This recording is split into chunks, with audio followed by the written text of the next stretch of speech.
Les mondes bougent, les mondes changent et les Congos très vite dans cette nouvelle dynamique de la révolution de la modernité. Je vous reçois dans JMK Today pour parler d'abord de vous. Ensuite, de ce que vous pensez et il faut le savoir sans complaisance. Bienvenue dans JMK Today.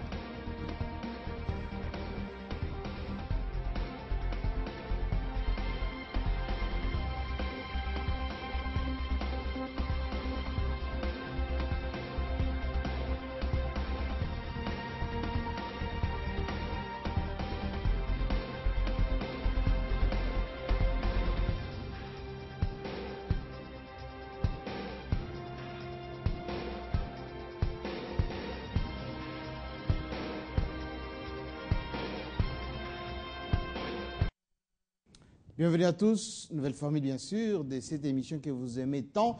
Merci pour ceux qui nous suivent à travers le monde. Votre chaîne est désormais à votre service, à votre disposition pour vous servir de l'information, la vraie, la première, et surtout inviter ici des acteurs politiques, économiques, ceux qui sont de premier plan ici en République démocratique du Congo. Alors aujourd'hui, nous allons nous entretenir avec quelqu'un que je vais vous présenter tout de suite parce qu'il a un portrait élogieux. Il s'appelle Tryphon Kinkei Mulumba. D'abord, bienvenue. Merci. Bonne année. Merci beaucoup. Alors, je précise que vous êtes docteur en sciences politiques de l'Université de Paris 1, Sorbonne. Vous avez un DEA en communication politique à l'Université toujours Paris 1, Sorbonne, professeur de journalisme, senior éditeur Africa Journal de Londres. Vous êtes éditeur et seul chez Reuters pendant une dizaine d'années, fondateur du groupe de communication Finance Group du sort international, le journal le plus crédible ici, en République démocratique du Congo, très prisé d'ailleurs.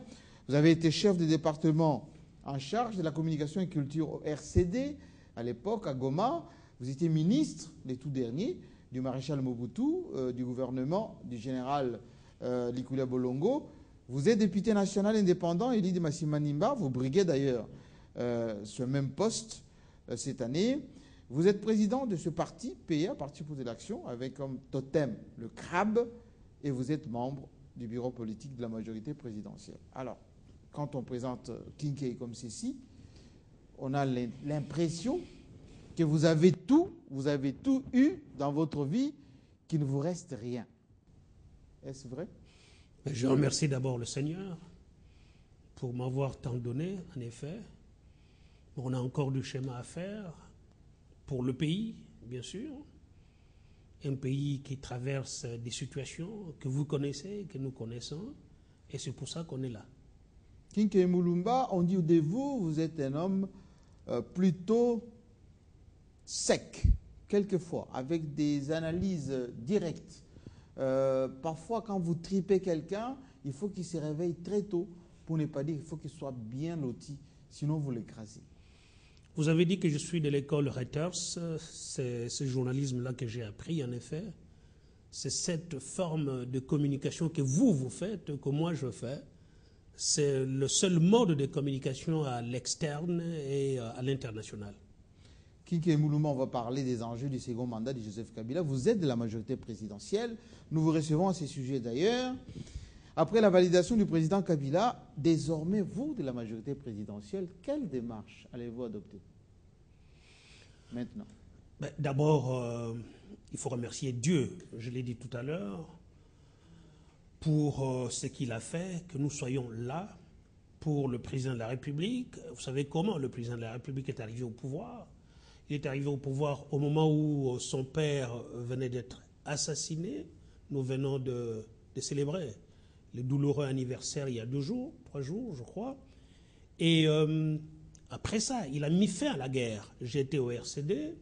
Il a accepté de partager son pouvoir avec des chefs de guerre qu'il avait combattus. C'est quelque chose d'extraordinaire. Puis il est entré, sortant du 1+4. Il a démocratisé ces pays. Il a permis que des élections aient eu lieu. Bon, ça a été le régime de cohabitation, comme vous le savez. Ça a duré le temps que ça a duré, toute une législature. Aujourd'hui, il a mené le pays aux élections, formidable. C'est la première fois qu'un chef de l'État, dans ces pays, conduisait son pays aux élections et conduisait à terme une législature. Alors, Maintenant, le président a été élu, vous l'avez dit, il a été investi, vous l'avez dit, il reste aujourd'hui à mettre en place une Assemblée nationale. Alors justement, c'est ma question. C'est ce que nous attendons. C'est la question. Alors, avant que vous puissiez développer, j'aimerais savoir, aujourd'hui même, là, qui peut se définir de la majorité présidentielle? Mais je pense que tout homme qui a un partage, une âme, avec le président de la République, je pense, il y a beaucoup de Congolais qui se reconnaissent en Kabila. Quand on regarde la carte du Congo, il y a d'abord des grands espaces comme le Katanga, qui a voté massivement pour le président de la République. Je pense que le Katanga est kabiliste. En deuxième lieu, la province du Bandundu, la mienne, c'est quand même 1 million. Un tout petit peu, là. Non, ce sont des chiffres. Jean-Marie, ce sont des chiffres. Ce sont des chiffres. Moi, je viens du Bandundu. On a voté massivement le président de la République. Et quand vous interrogez la population, puis c'est ça le débat, est-ce que la population se reconnaît en celui qu'il a élu? Eh bien, allez au Bandundu, tout le monde va vous dire qu'il a voté pour... Quand vous coupez encore une fois, et parmi les gens qui ont fait lire Joseph Kabila dans le Bandundu, on en cite 3-4. Et parmi les 3-4, il y a Kinké Moulouma. Qu'est-ce que vous avez fait personnellement? Mais écoutez, il y a d'abord la diaspora kwiloise, bandundoise de Kinshasa que nous avons mobilisée. Et il y a le Bandundu, les Kwilu que nous avons mobilisés depuis le début de la législature qui a pris fin. Nous avons été systématiquement sur le terrain. Du Bandundu, je vais dire, du Kwango jusqu'au Kwilu, nous n'avons fait que ça, sur des médias nationaux. Mais avec quel message, là? Vous êtes parti avec quel message? Parce que Tshisekedi, quand il est passé par là, notamment à Bandunduville, vous n'avez pas été, il a dit, moi ici je vais aller rafler tout. Bon, finalement, il n'a pas tout raflé. Vous avez quand même obtenu le maximum de voix possible. Avec quel discours vous avez fait Joseph Kabila? D'abord, il y a des symboles forts. Et ça, les gens n'oublient pas. Vous me parlez de moi. Mais le président Kabila m'a visité chez moi à Massimanimba par 2 fois. Par 2 fois, le président Kabila a marché sur le sol du Bandundu avec un député. Et ça, voilà qui draine les gens. Voici qui mobilise les gens. On a vu qui? Un président simple, s'affichant aux côtés d'un Congolais que je suis, d'un membre de sa famille, pendant 40, 50 minutes. C'est énorme, ça. Allant inaugurer sa radio, sa télévision. Ça a marqué les gens, ça? Mais ça marque très fort les gens. Vous savez, ce sont des simples petites choses. Par exemple, je vais vous donner, quand le président Kabila a décidé de recevoir les députés et les sénateurs, eh bien, nous étions parmi ceux qui l'avions encouragé. J'ai dit au président de la République, nous avons dit au président de la République, recevez vos députés, recevez vos élus. Je même été très fort. Et c'est vrai, quand un député vous aura serré la main, il pourrait garder sa main, son parfum, votre parfum, sans se laver, pendant 6 mois. Quand il aura fait une photo avec vous, cette photo-là va rester des années dans sa maison. Voici des petits gestes qui font la politique. Avançons très vite. Quelle est aujourd'hui la nouvelle cartographie de la majorité présidentielle? En attendant, dans quelques jours, la publication des résultats provisoires pour la CENI et définitifs bientôt pour la Cour suprême. Vous la voyez comment, cette cartographie? D'abord, il y a le vote populaire. Vous avez parlé du Katanga, vous avez parlé du Bandundu, la province orientale. Oui. Il y a d'abord le vote populaire. Vote populaire. Le vote populaire. Le vote populaire, c'est franchement, grandement exprimé en faveur du président de la République. Ce vote populaire est venu d'où? Du Katanga. Il est venu d'où? De la province orientale. Il est venu d'où? Du Bandundu. Il est venu d'où? Du Maniema. Et bien sûr, ex-aequo de Kivu. Bien sûr, quelque part, on a fait des voix à Kinshasa. Mais il y a un vote populaire qui s'est fortement exprimé. Avec quel message? Non, attendez. Il a dit quoi, ce vote populaire? Le vote populaire s'est exprimé en faveur du président Kabila dans cette partie, dans ces provinces dont je vous ai parlé. Et je pense que le respect pour ce vote populaire, pour l'homme politique, est de répondre à ce vote populaire. Donc, il y a ça. Et puis, il y a les députés qui vont sortir, si vous voulez, avec les débats que vous connaissez aujourd'hui. Heureusement, La CENI est en train de prendre du temps pour voir qui, effectivement, a été élu. Parce qu'il y a plein de députés qui sont sortis peut-être, d'après ce que j'ai compris, des CELCR. On va en parler tout à l'heure parce Voilà. que nous avons lu, enfin j'ai lu personnellement les softs. Hein, par ailleurs, on parlera un peu du soft un peu plus tard. Vous avez été assez acerbe par rapport à ces députés à la CENI.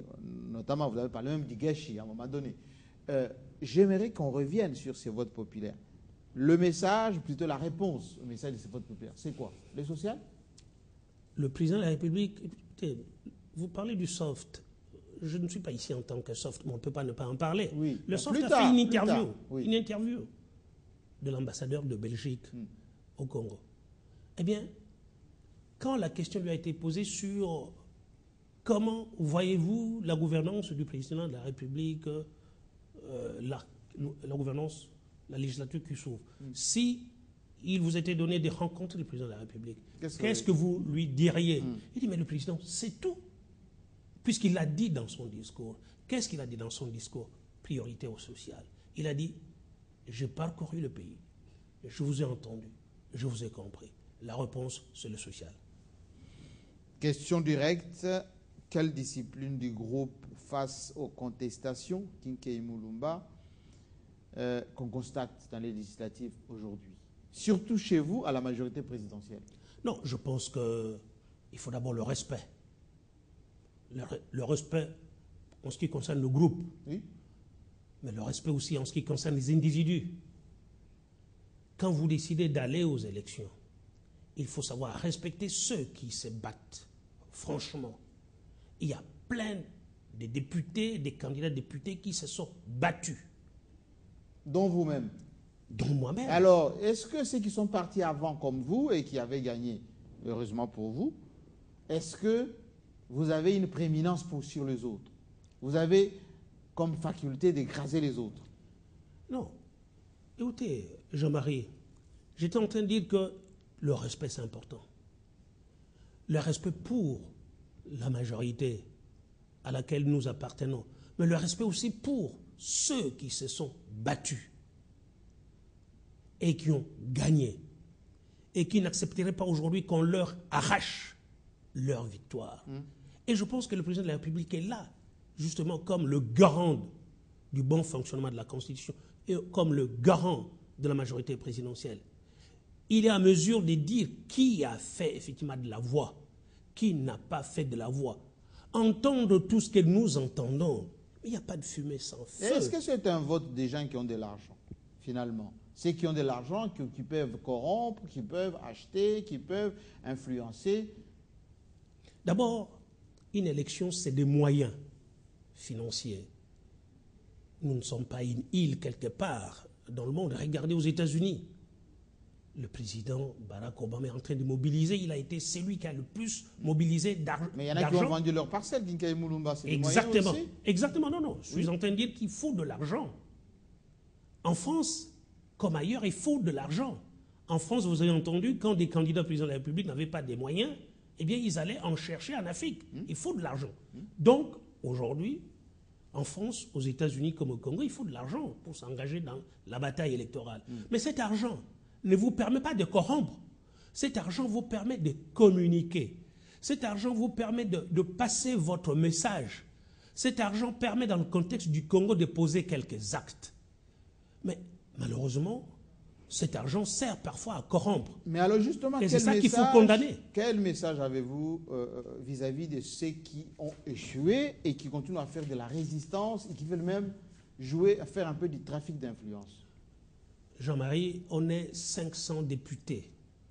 Qu'il pleuve, qu'il neige, qu'il vente, il y aura 500 députés à la prochaine Assemblée nationale. Oui. À l'appel de la prochaine Assemblée Oui, mais nationale. quel message pour eux? On Quel était message 19. pour eux? Oui. On était 19 000 à prendre la course.